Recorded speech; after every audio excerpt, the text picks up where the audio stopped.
Hi, everyone. My name is May McDonald, and I'm a senior at New Hanover High School and attending Washington and Lee University in the fall. St. James has always been a big part of my life.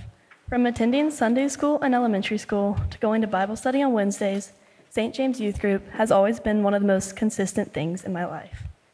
St. James has given me so many memories and friendships I'm very grateful for. But if you ask me the most important thing I have gained from being a part of this church, I would say the questions I have asked. I know that sounds odd. How can questions be a gift? I'll explain. Over recent years, I would sit in church, listening to the readings and sermons, never doubting any of its truth. But I would always come home with questions and ponder them in my mind. One day, coming home from church, I asked my mom, why don't we see miracles today like they happened in the Bible?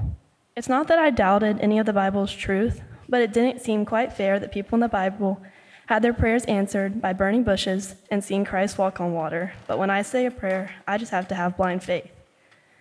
In middle school and the beginning of high school, I went through a very hard time. My grandma passed away, and my parents went through a divorce, which made the already hard transition from middle school to high school harder. And I started to ask the question that pretty much every Christian asks once in their life: why me?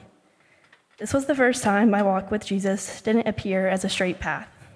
I constantly talked to God and asked him to send me signs that everything would be okay, but it felt like God was nowhere near me. Throughout this time, my faith wavered, and I was always wondering if God could hear me. I continued to go to Wednesday morning Bible study and went to Happening for the first time in the fall of my freshman year. Looking back, I see so many things that kept me afloat during that time. All of my friends' compassionate care and being surrounded by my church family are things that I overlooked, but truly helped me see the light in a dark time.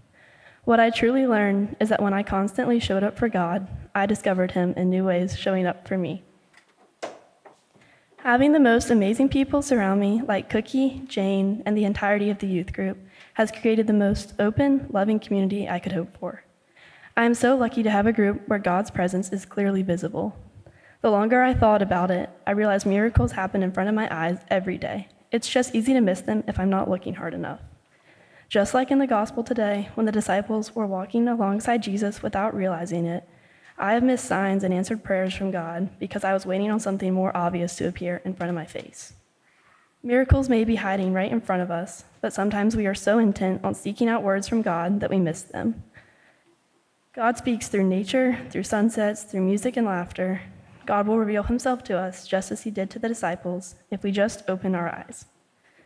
Many times when we ask for God's help in times of adversity, he is already holding our hand while we walk through the darkness. So next time you feel a prayer has gone unanswered, remember your friends, your family, your church. All of these things are small miracles that remind us no prayer goes unanswered when we choose to walk with God. It is easy to forget how much of a miracle it is that we are all gathered here today, surrounded in God's love together. Amen.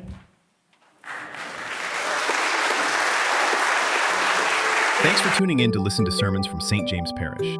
Please like and subscribe for more great content and reflections from our community.